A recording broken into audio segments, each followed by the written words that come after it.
Line का है standard 11th grade 11th का 10.1 question number 13।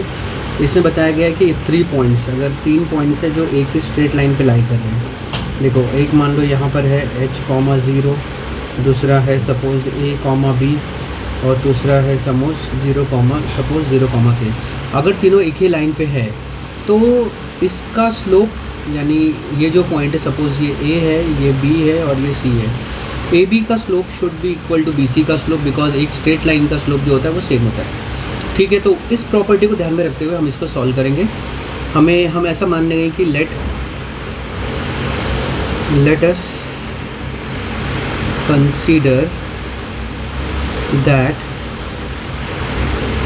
A is h o, b is a b and point c is 0, k, और हमें ये पता है कि तीनों एक लाइन में हैं।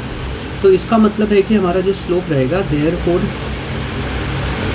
Slope of a b will be equal to slope of b c. तो अगर मैं ए बी का स्लोप निकालूँ, ए बी का, तो वहाँ पर क्या आएगा, y2 minus y1, b minus 0 और a माइनस h, ये ए बी का स्लोप हो गया। और यहाँ पर आ जाएगा k minus b, y2 minus y1 upon 0 minus a। तो यहाँ पर अगर आप देखोगे तो क्या हो रहा है, यहाँ पर हमको मिल रहा है b upon a minus h is equal to k minus b upon minus a। इस तरह से आ गया। ठीक है, तो अब हम क्या करेंगे, इसे क्रॉस मल्टीप्लाई कर लेते हैं यहाँ पर। तो हमें आ जाएगा minus a b is equal to k minus b into a minus h. इसे मल्टीप्लाई कर लेते हैं अब हम। तो this is minus a b, k into a is k a minus k h minus a b और minus into minus plus B h. अगर आप इसको देखेंगे तो यहाँ पर ये जो माइनस ए बी है और ये जो माइनस ए बी, ये कैंसिल हो जाएगा।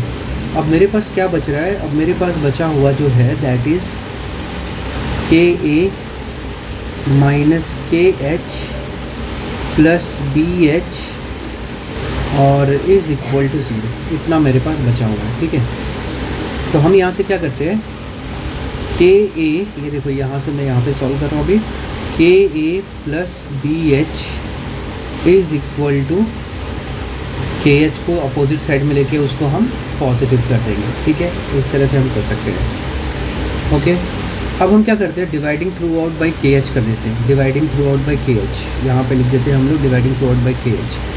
तो के ए को मैंने डिवाइड किया के एच से, प्लस बी एच को डिवाइड किया के एच से, और के एच को डिवाइड किया के एच से, तो 1 आ गया। अब आप यहाँ पे कैंसलेशन देखो, के से के कैंसिल हुआ, एच से एच कैंसिल हुआ। अब मेरे पास बचा क्या, A by H plus B by K is equal to 1। ठीक है, so this is what they have asked us to prove. ये देखो यहाँ पर A by H plus B by K is equal to 0 नहीं, वो 1 आएगा वहाँ पर। ये गलती से मैंने यहाँ पे 0 लिख दिया है, but this is actually equal to 1। तो यहाँ पर मैं लिख दूँगा this is not 0, this is equal to 1। तो यहाँ पर मैंने इसको प्रूव कर दिया है। ठीक है, take a screenshot of this.